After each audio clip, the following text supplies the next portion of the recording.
Ciao a tutti ragazzi. Allora, abbiamo fatto un esperimento con Marco Ballarani, sono qua a casa sua, come spesso capita. Nord Electro 6 HP, abbiamo fatto il video di Nord Electro 6 e alla fine ci è venuta questa idea. Abbiamo detto, vabbè, l'hanno provato tutti in tutti i modi, proviamolo nel Leslie. Marco ha un sistema per cui passa per un preamplificatore a valvole e poi usa il cabinet di un Leslie invece a transistor, quindi diciamo che è un ibrido, però si tenta di ricreare fondamentalmente quello che è il sound classico di un Leslie 122 o insomma qualcosa che si avvicini a quel sound. La tendenza è quella di i microfoni sono abbastanza vicini perché comunque il cabinet tiene dentro il Leslie, ma comunque lo spazio è quello che è, quindi in ogni caso considerate sempre che questa sensazione di prossimità fa molta differenza, e quindi avete una registrazione molto in faccia. Questo è importante, perché fa molta differenza, come dicevo. Però comunque insomma abbiamo trovato un equilibrio che sembra abbastanza decente rispetto al Lemon Vero, perché il Lemon Vero là dentro è un capolavoro, però è chiaro, abbiamo tutto un altro mondo, nel senso che qui stiamo uscendo da una tastiera a un'uscita di linea, insomma tutta una serie di cose che non sono, diciamo, come dire, corrette dal punto di vista elettrico e tutto il resto, però bene o male si sente l'effetto che fa questo organo dentro un Leslie ripreso con dei microfoni.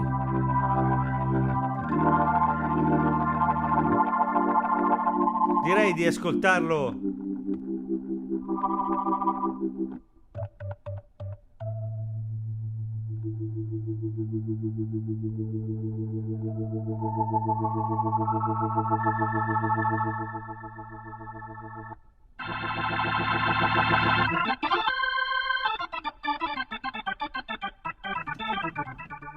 Ho notato ora in questo momento che siamo in una condizione non diciamo corretta dal punto di vista del comportamento, perché avevo la percussione accesa e nonostante questo stava funzionando anche questo drawbar. In realtà questo non dovrebbe accadere, si sentiva anche se c'è la percussione accesa. Ma vabbè, c'è un modo all'interno per far avere all'Hammond un comportamento giusto, se non sbaglio, però dovrebbe esserci. Ora poi, vabbè, vedremo. Se non c'è, ricordatevi che diciamo, è una cosa in più, però vabbè, insomma, non è come l'Hammond vero, ecco. Però insomma ho fatto uno split con i bassi sono belli carognosi, ora c'è un po' di vibrazione, ripeto, considerate sempre la situazione, no? Quello che c'è là dentro è settato per l'Hammond vero, Marco ha messo in ordine la cosa perché funzionasse in quel contesto. Quando buttiamo dentro qualsiasi altra cosa, insomma, andiamo un po' a spanne, chiaramente, insomma, anche per non rovinare tutto il lavoro fatto.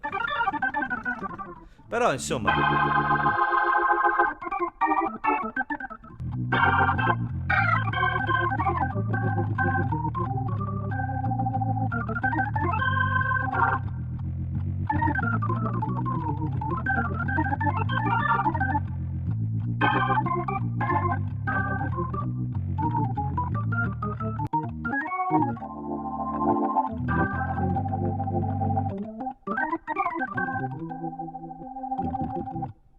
allora, diciamo che di base quello che si sente rispetto ad altri cloni, e ne parlavamo prima con Marco, e Marco ha molta esperienza riguardo a questa cosa dell'Hammond e dei suoni. Si sente il Nord dentro il Leslie, nel senso, comunque sia, anche evitando di passare per la sua, diciamo così, riproduzione di tutto, di qualsiasi cosa, dall'equalizzazione non c'è niente adesso, comunque si sente questa sorta di profumo di Nord dentro il Leslie, che è una cosa diversa da altri cloni che sembrano più tentare di fare l'Hammond. Questo è un suono suo. Questo è vero, però, in particolare con modelli che non sono, almeno questa è la mia esperienza, il Nord C2D. E voi mi direte, ma guarda che è la stessa cosa, guarda che è lo stesso, lo stesso clone, cioè la stessa generazione e tutto il resto.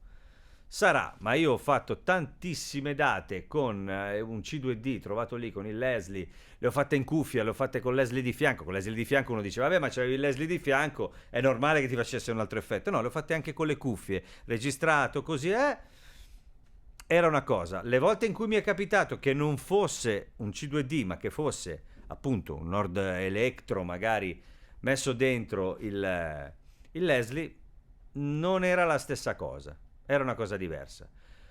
Le volte in cui mi è capitata una cosa ancora diversa, nel senso che sono rimasto colpito perché non me l'aspettavo, è quando mi sono capitate le vecchie generazioni di Hammond dentro il Leslie, cioè tipo un Nord Electro 2 dentro il Leslie. E lì succede una cosa strana perché il suono del Nord Electro 2 diventa un'altra cosa. Allora lì si arriva un po' alla concezione di cui parlavamo prima con Marco, cioè non è detto che un clone che ha le orecchie così somigli tanto o non somigli tanto, anche senza il suo Leslie, a un Hammond, poi abbia il comportamento giusto quando entra nell'amplificatore, cioè nel Leslie, nel Rotary. Non si sa, questa cosa è veramente un terno all'otto. Chi fa i cloni chiaramente ci sta più attento. Probabilmente il Nord C2D, non lo so, potrebbe anche solo essere una questione di quanto sia dedicato a quel suono e quindi come esca, cioè, l'audio esce in un modo particolare oppure semplicemente non deve passarci troppa roba e allora arriva in un altro modo, non lo so, non mi intendo di queste cose, io vi dico qual è la mia sensazione, la mia esperienza quando li ho suonati. Cioè così è un discorso, con quello là è un altro. Poi vabbè c'è il tasto, la tastiera, il doppio manuale, tutto il resto. Però proprio il comportamento sembrava diverso. Qui c'è sempre qualcosa di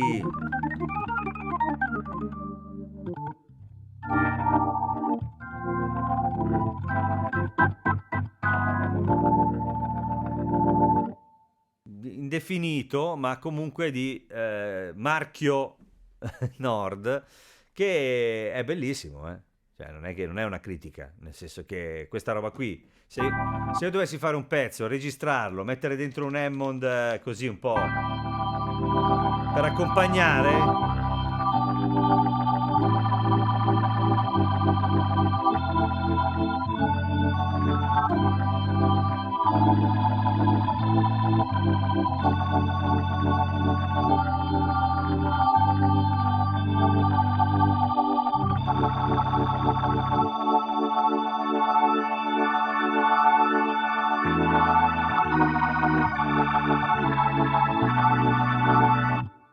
è bellissimo. Se dovessi fare un solo un po' arrabbiato,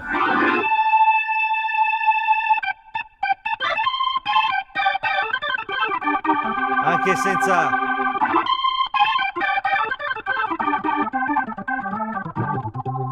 Ecco, per esempio, una cosa che succede, c'è no percussione con la percussione. Uso il soft per tirare, diciamo, giù un po' il livello della percussione.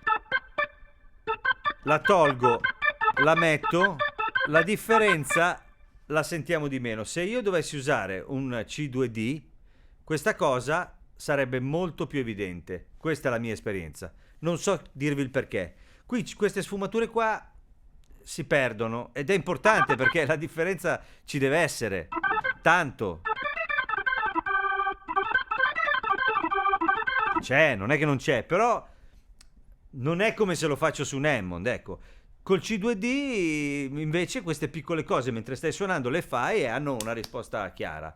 Adesso sono entrato in una menata, però stiamo facendo il video del Nord Electro nel Leslie. Se non le dico adesso queste cose qua, quando le dico?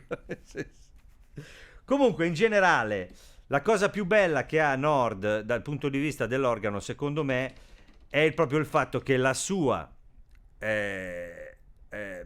versione del Rotary ha una saturazione molto molto credibile. Quindi adesso noi stiamo saltando a pie pari quel discorso lì e stiamo... Non è che è brutto,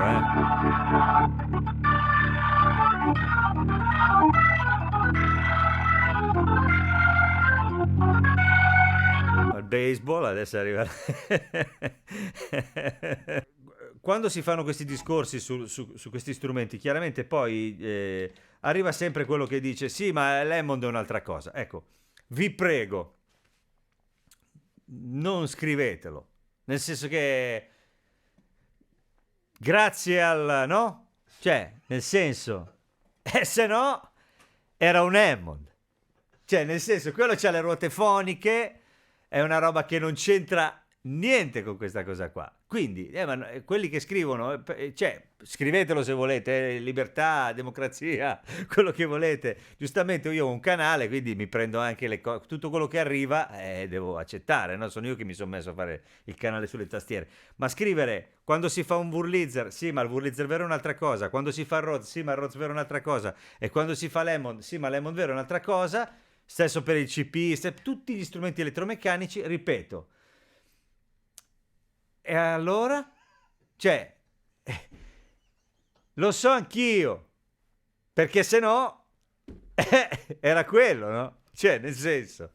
Quindi adesso massacratemi, scrivete quello che volete perché avete a casa un Burley, perché avete... Ce l'hanno in tanti, eh? C'è gente che c'ha tutto, Marco c'ha tutto, c'è un sacco di gente che c'ha tutti gli strumenti del mondo, ma non è, come dire, non è un vanto. Cioè, non so come dire, non è una conquista. Non avete scalato l'Everest perché vi siete comprati un Wurlitzer. È una scelta, è una possibilità che avete avuto. Cioè, quindi non capisco anche il fatto di metterla lì un po' giù come per dire, ma io c'ho quello vero. Sì, va bene, non capiva. Ripeto, non l'hai costruito te, l'ha costruito loro. Quindi... Cioè, questi stanno cercando di rifarli, sti strumenti, di farli simili, di cercare di rendere il più possibile. Il risultato è questo, che insomma...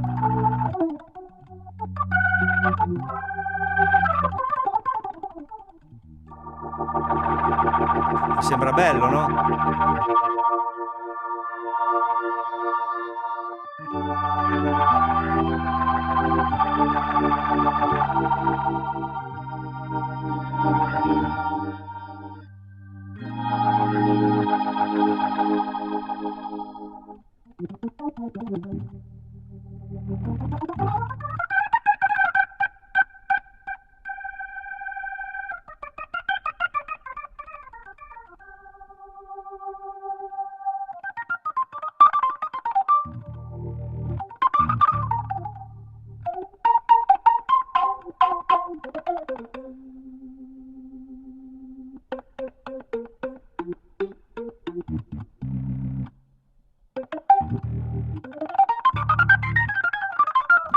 Lo so anch'io che se siete abituati a quella cosa là, questo discorso è... Però questo serve per andare dal vivo e imitare l'Hammond, serve per registrare e imitare l'Hammond se non avete lo strumento vero. Questo volevo dire, poi io scherzo perché mi piace scherzare, mi piace fare il pistola, ma in realtà il discorso è sempre quello. Se uno si abitua a quel suono non ne viene fuori più, nemmeno col migliore clone del mondo, perché alla fine è una questione anche di testa. Voi siete di fronte a uno strumento che vi dà una serie di cose alle quali siete abituati. Quando cambiate, andate su un clone, vi aspettate quello, no, è uno strumento nuovo, prendetelo come uno strumento nuovo e cercate di tirarci fuori qualcosa.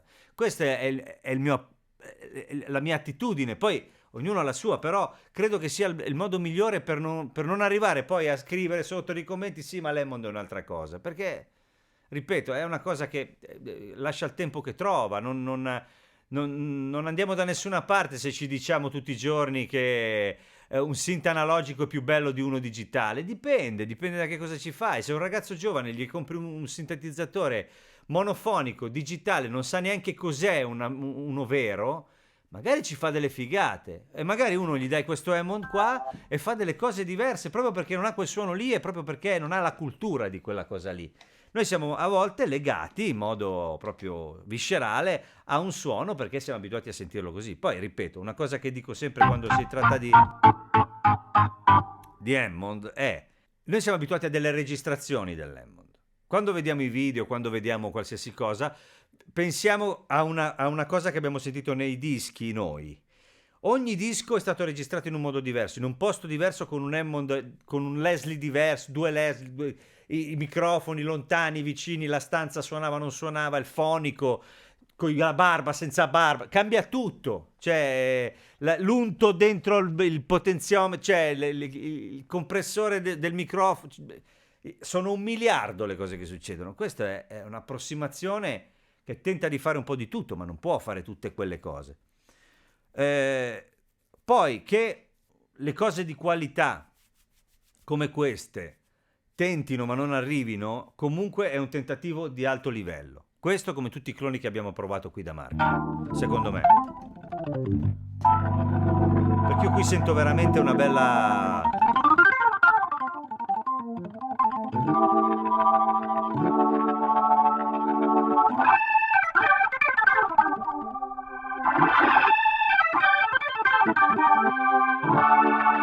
In queste cose che il comportamento non può essere uguale. Perché nel momento in cui io faccio qui, così, non può fare quello che succede là. A livello elettrico, quello che esce di qui non può essere la stessa cosa. Lì si aprono le cose, qui chiaramente tendono a rimanere lì dove sono, ma è questa cosa qua, raga, bisogna accontentarsi. Questo qui fa 30.000 cose e costa 2.000 euro. Adesso ho detto una cifra a metà fra quello che costa nuovo e quello che costa usato. Là siamo di fronte a uno strumento che, se lo volete, lo dovete in buone condizioni, è tutto a posto, con un Leslie ragionevolmente in ordine e tutto il resto, 8, 7, 8 minimo. Insomma, è diverso, no? E fa quello chiuso, lo mettete in casa perché portarlo in giro è tosta. Insomma, nel senso, una serie di cose da considerare. Ora, molti quando si parla di Nord dicono sì, però il clone non mi piace, sì. Allora, posso dire la mia. Io il clone che preferisco, cioè quello che fondamentalmente sta meglio col resto e che ha più Pancia è proprio il primo, che dal punto di vista dei dettagli, però io l'ultimo pezzo che ho fatto del disco nuovo che ho fatto un disco dove canto così, e cioè l'ultimo pezzo che ho fatto l'ho fatto con quello perché c'avevo quello in casa e ho provato a metterlo dentro il pezzo e non riuscivo più a toglierlo, perché faceva quello che fa Lemmond, cioè si prendeva uno spazio e faceva legare tutto il resto. Gli altri pezzi li ho fatti con questa generazione qua, o quella precedente, quella del 2. Belli, mi sono divertito, mi sono piaciuto, ci ho fatto anche dei soli. Però, se devo essere sincero, l'effetto che... cioè, fare Lemmond vuol dire fare una cosa, cioè cercare di... quando si suona non solistici, ma come dicevo, d'accompagnamento, anche morbidi,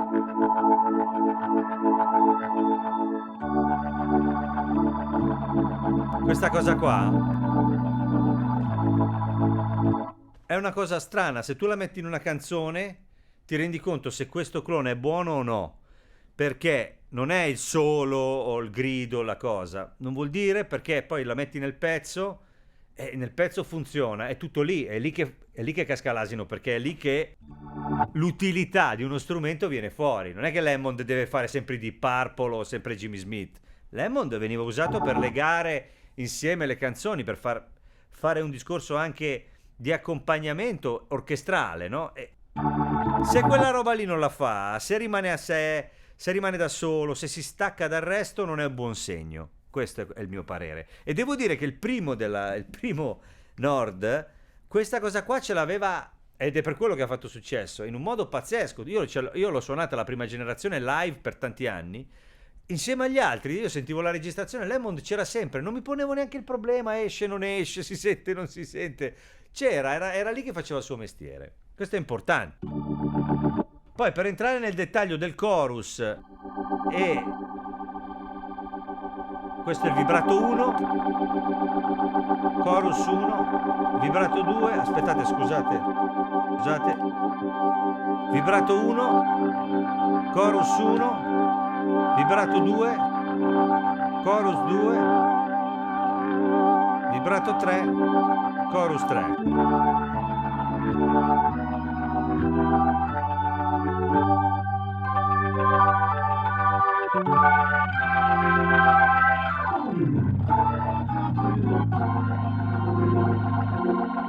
E comunque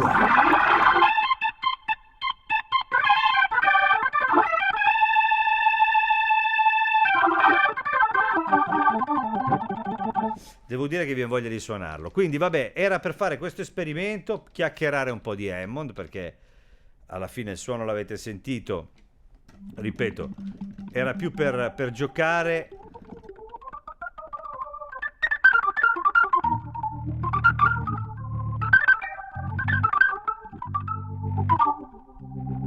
E farvi sentire un pochino come suona questo. Anche rispetto poi agli altri cloni che abbiamo provato, per farvi un'idea, se andate a vedere gli altri video magari vi fate un'idea più chiara. Solito discorso, questo non fa solo Lemmond, quegli altri fanno solo Lemmond, anche per i prezzi, perché poi vabbè, ma costa, cioè, si parla spesso di prezzi, costa una cifra, costa tanto, costa poco, bisogna vedere anche un po' che cosa fa, no? Solito discorso che ho fatto l'altra volta, che fortunatamente qualcuno ha anche condiviso, perché ci tenevo, cioè nel senso gli strumenti costano tanto, non costano tanto, insomma fanno veramente tantissime cose questi strumenti, dietro c'è gente che ci ha lavorato, tutti i brand sviluppano suoni, cose, sviluppano nuove tecnologie, poi quelli che dicono ma quelli stanno riciclando, magari quello lì è lavoro che funziona ancora, lo ricicli perché il cliente magari lo vuole anche, no? Perché vuole ancora quel sound e allora metti dentro tutto. Non è riciclare, a volte è anche, insomma, così accontentare. Poi fanno tantissime cose, costano 2.000, 3.000, 4.000 quando va male. Insomma, una volta ci volevano 30.000 euro per comprare due suoni, cioè nel senso, quindi, adesso ho esagerato, però per avere tutto ci volevano veramente tanti soldi. Quindi, secondo me, è chiaro che poi sono delle schede, cioè, però dietro quelle schede c'è un lavoro, c'è tantissimo lavoro e tantissimo sviluppo, quindi secondo me bisogna un po' tararsi, no? Perché, insomma, dire sempre che la roba costa troppo, boh, non lo so. Cioè, sinceramente, io ho degli amici che hanno provato a fare dei pedalini per chitarra e non riuscivano a venderli sotto i 500 euro. Sono amici che mi hanno detto sinceramente, se io faccio il conto, alla fine li hanno regalati piuttosto che venduti a 150 euro a qualcuno, perché non puoi fare concorrenza alle grandi aziende se fai boutique da solo, ma quando ti metti a farli e ti rendi conto di quanto ti costano i materiali, quanto tempo ci vuole per farli, se non hai una catena di montaggio e ti rendi conto che costa tanto. Quindi, insomma, sono cose da considerare secondo me queste, ecco. Comunque, vabbè, abbiamo sentito, direi che ci siamo.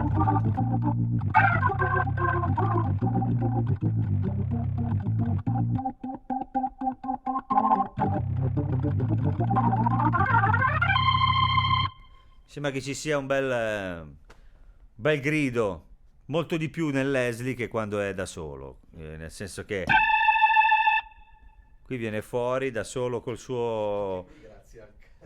E anche qui grazie al bravo, vedi che Marco giustamente, anche qui grazie al... Però devo dire che in questo caso più che in altri, eh.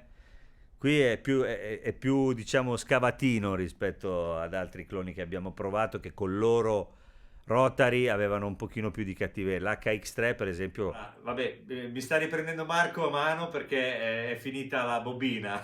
Insomma, in realtà era finito lo spazio sul telefono, quindi adesso poi controllerò dove ero arrivato. Tanto ce l'avamo capiti, l'abbiamo detto tutto. Ciao a tutti, se vi piace quello che faccio iscrivetevi al canale, andate sul mio sito www.maxkeys.com dove ci sono tutte le categorie, tutti i video, le mie cose, le mie canzoni, i miei libri, tutte le cose che faccio. E ringrazio Marco per l'ospitalità come sempre, vi saluto tantissimo, state bene, ciao ciao.